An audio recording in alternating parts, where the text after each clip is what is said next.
अस्सलाम वालेकुम। उम्मीद है कि तमाम मेंबरान खैरियत से होंगे। आज का हमारा दर्स है दर्स अव्वल आमोज़श फ़ारसी। फ़ारसी में कुछ इब्तदाई चीज़ें हैं जो आपको उर्दू में समझाना ज़रूरी है। उसके बाद हम इंशाअल्लाह प्रॉपर जो है फ़ारसी की लैंग्वेज की जो ईरान में किताबें पढ़ाई जा रही हैं उन्हीं किताबों से इंशाअल्लाह पढ़ाएंगे। तो शुरू करते हैं आज को अपने दर्स को। दर्स अव्वल एक नुक्ते से हम शुरू करेंगे कि जब भी इंसान कोई ज़बान सीखता है तो उस ज़बान को सीखने से पहले यानी उसके इशारों को जानना बहुत ज़रूरी है। उन इशारों को अगर कहा जाए तो इल्मी ज़बान में इसमें इशारा कहा जाता है। अब ये इसमें इशारा क्या चीज़ है, इसको हम समझ लेते हैं। इसमें इशारा से मुराद ये है कि आप किसी चीज़ की तरफ या किसी शख्स की तरफ इशारा करें तो उसको इसमें इशारा कहा जाता है। इशारा की मुख्तलिफ़ अक़साम भी होती हैं। जैसे हम उमूमन इशारा करते हैं, एक नज़दीक के लिए इशारा करते हैं और एक इशारा हम दूर के लिए करते हैं।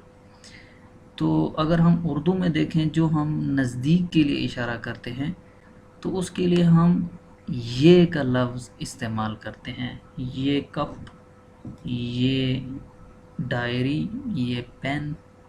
इसी तरह दूर के लिए हम वो का लफ्ज़ इस्तेमाल करते हैं। वो कॉपी, वो दीवार, वो खिड़की, ये उमूमन हम उर्दू में इशारा करते हैं।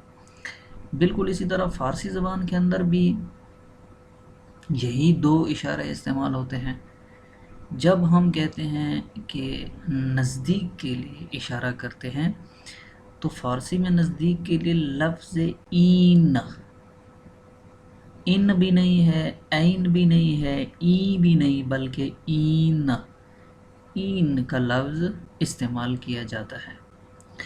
और फ़ारसी में जब दूर के लिए इशारा किया जाता है तो आन का लफ्ज़ इस्तेमाल किया जाता है। इन, आन।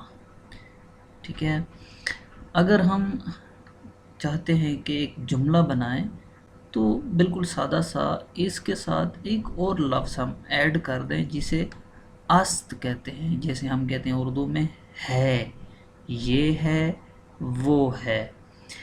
तो इनके साथ जब हम अस्त मिलाएंगे तो ये जुमला बन जाएगा। इन का मतलब है ये, आन का मतलब है वो।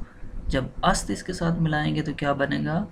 इन अस्त ये है, आन अस्त वो है। इन बिल्कुल सिंपल ये जुमला बन गया। इन अस्त ये है, आन अस्त वो है। अब एक फ़र्क है फ़ारसी ज़बान और उर्दू ज़बान में, वो ये है बज़ाहिर जो फ़ारसी लिखी जाती है आपको ऐसे लगेगी कि ये उर्दू ज़बान है, लेकिन फ़र्क ये है कि लहजे में थोड़ा बहुत फ़र्क है। वो क्या है जी, जब हम उर्दू में पढ़ते हैं तो उमूमन बहुत से अल्फाज जो हैं वो ज़बर या जिसे हम अपना क्या कहते हैं फ़तहा देते हैं। लेकिन फ़ारसी में ज़्यादातर अल्फाज जो हम पढ़ते हैं उनको ज़ेर या कसरा की तरफ माइल करते हैं। एक छोटी सी मिसाल देता हूँ।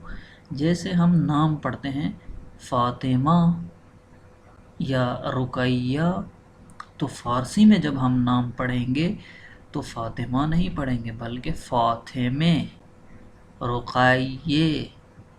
तो मतलब वहाँ पर आखिर में ज़ेर की तरफ माइल करते हैं। इसी तरह अल्फाज है डाक खाना या खाना, तो फ़ारसी में खाना नहीं पढ़ते बल्कि खाने। ये एक जो फ़र्क है ये आप लोगों ने याद रखना है। और मज़ीद